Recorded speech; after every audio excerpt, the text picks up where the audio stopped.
This is Dracula by Bram Stoker, retold by Chris Rice at the pre-intermediate level, Chapter 2.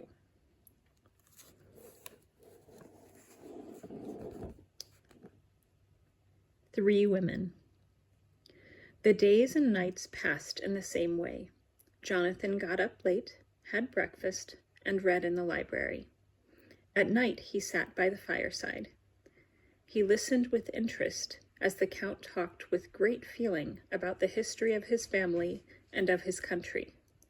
This was almost the same thing, because the Dracula family seemed to be at the center of all Transylvania's history.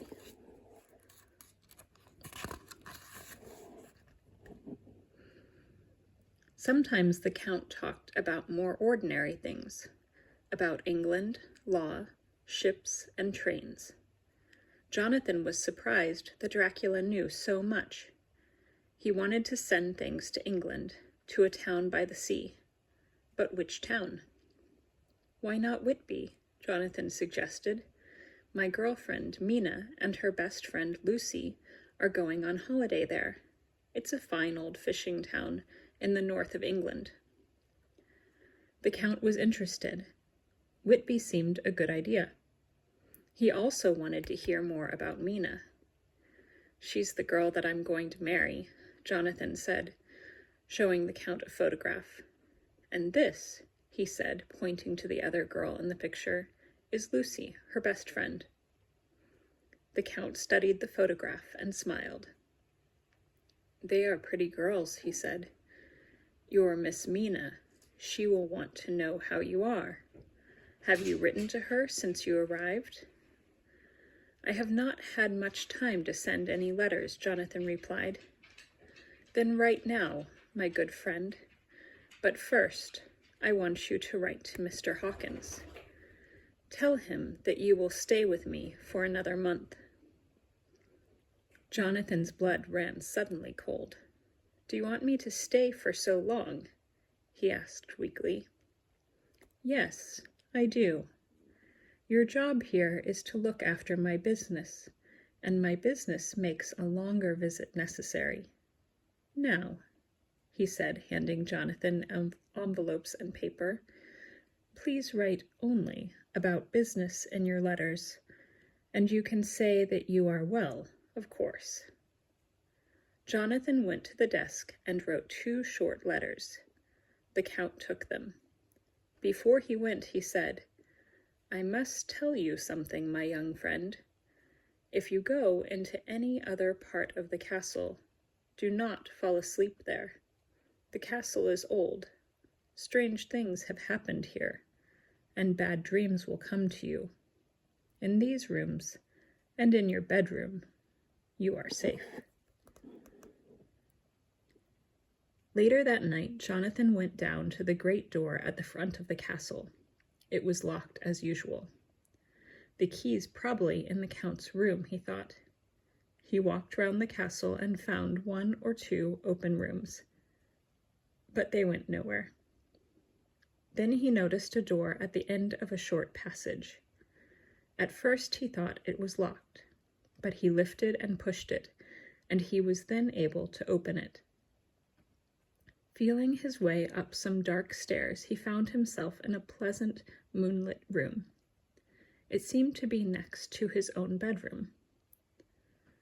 Jonathan put his head out of the window and enjoyed the night air.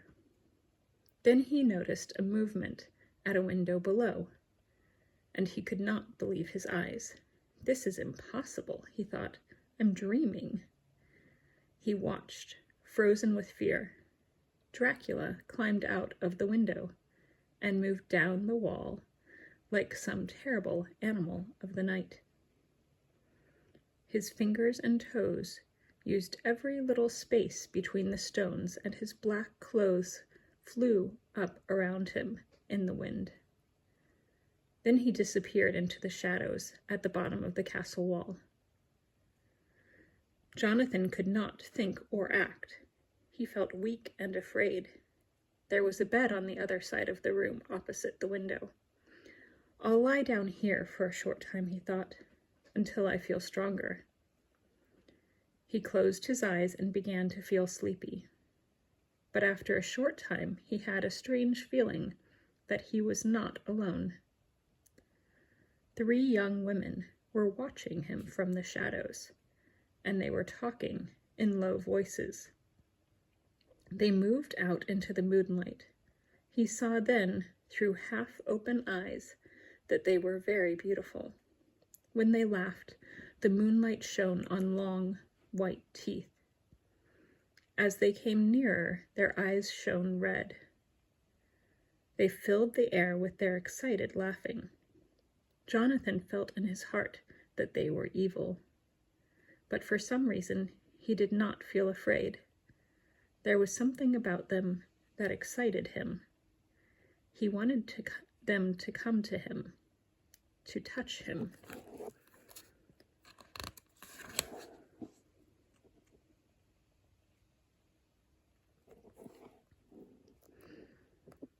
The fairest girl went down on her knees next to the bed and put her face close to his. Jonathan felt her soft breath on the side of his neck. 2 sharp teeth were resting lightly on his skin. He closed his eyes and waited. He was unable to move. Suddenly there was a loud noise. He opened his eyes and saw by the side of his bed a tall, black shape. It was the Count.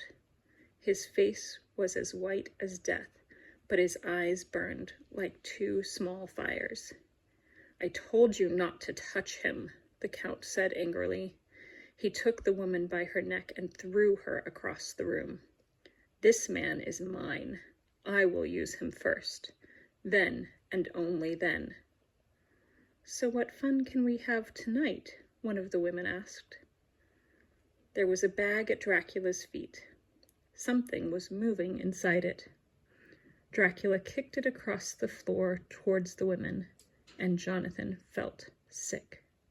The sound inside the bag was the frightened cry of a baby. The women pulled at the bag like hungry animals. The baby's cries grew louder, then suddenly stopped. The room filled with a strange green mist, and Jonathan fell into a deep, dreamless sleep.